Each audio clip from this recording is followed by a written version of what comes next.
culture bourse, Julie, c'est aussi de la haute, très haute pédagogie financière. Alors, je ne sais pas, Guillaume, si vous êtes déjà demandé pourquoi il y a un S barré sur le dollar. Est-ce que vous savez? C'est une très bonne question, tiens. Pourquoi le sigle du dollar, c'est ça? Ouais. Eh bien, figurez-vous qu'il y a une explication logique et surtout rationnelle à tout cela. Et pour décrypter tout cela, on plonge dans l'histoire américaine avec Saïd Belbachir pour Ofi Invest AM. Bonjour Saïd. Bonjour. Merci d'être avec nous. Saïd, vous avez balayé le passé et il y a une histoire de serpents et de colonnes. Oui, d'ailleurs, je suis venu accompagner, comme le veut la tradition, avec mon billet $1. Je veux que je le tienne à l'endroit. Voilà. Bon, il est un petit peu froissé, hein, mais il vaut toujours $1. D'accord. Ça, c'est la magie de la monnaie. C'est froissé ou pas, ça vaut toujours la même valeur. Ça a toujours la même valeur. Alors pourquoi? J'ai deux explications. J'en ai une qui est rationnelle. Elle n'est pas 100% vraie, probablement vraie, mais peut-être pas à 100%. J'en ai une autre qui est encore plus tirée par les cheveux. On va commencer par la plus rationnelle. Avant la création du dollar, je rappelle, le dollar a été créé le 2 juillet 1792. Retenez bien cette date. Avant, il y avait d'autres monnaies. Mais ce n'était pas le dollar, évidemment, c'était la monnaie espagnole, le peso. Le peso. Et il n'était pas tout seul, il y avait également la monnaie néerlandaise, il y avait la livre sterling, etc. Mais le peso, c'était la monnaie dominante. Donc, peso au pluriel, ça finit par un S, on dit des pesos. Et les comptables, au fur et à mesure, avec le temps, se sont mis à abréger le terme pesos en PS, première et dernière lettre.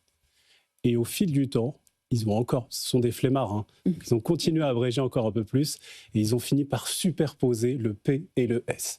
Alors je sais que ça paraît bizarre, mais si vous prenez une feuille blanche, essayez de faire l'expérience, vous allez voir qu'en superposant les deux, on arrive pratiquement à retrouver le fameux S barré avec les deux colonnes. Ah. Alors, justement, donc ça, c'est l'explication la plus rationnelle. J'en ai une autre. Il y a une histoire de colonnes, effectivement, avec le S.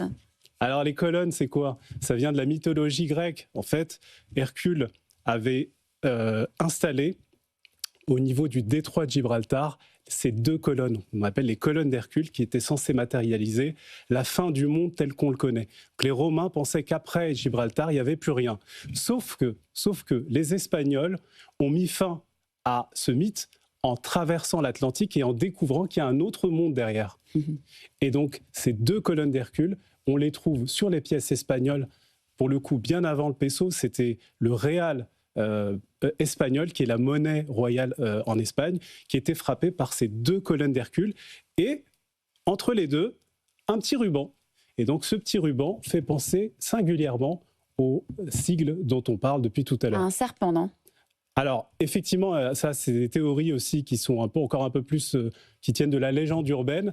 Mais la réalité, c'est que le ruban, il existe. Si vous avez vu le film Pirates des Caraïbes, regardez bien les pièces. Elles sont frappées avec les deux colonnes d'Hercule. Ce sont les réals espagnols en or. Ils existent aussi en argent. Je crois qu'on va les passer à l'écran.